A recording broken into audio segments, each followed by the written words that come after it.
Yaylaları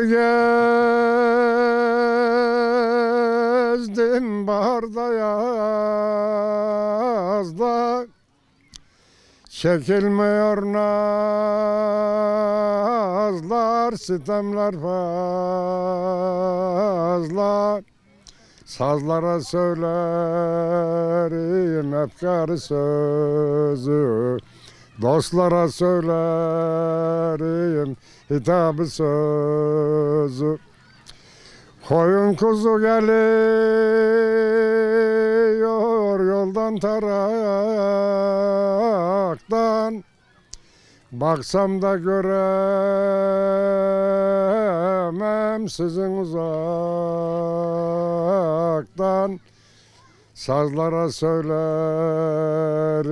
hitabı sözü. Toroslarda geçti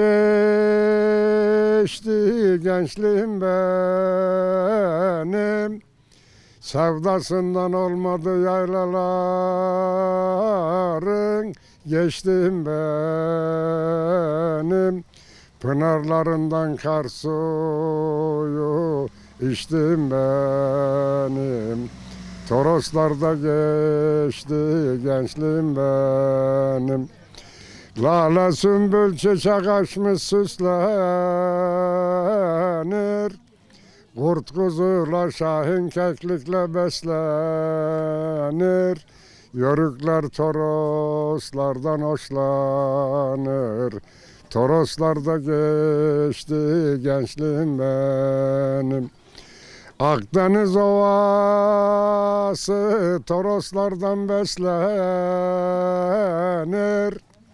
yörükler yurt tutmuş, Toroslardan hoşlanır. Keçi koyun Toroslarda beslenir, Toroslarda geçti gençliğim benim. Sözleri kendimin armağan olsun. Ağzınıza yüreğinize sağlık. Bu uzun havayla bizleri o kekik kokan dağlara götürdünüz. Yanımızda bir sürümüz eksik.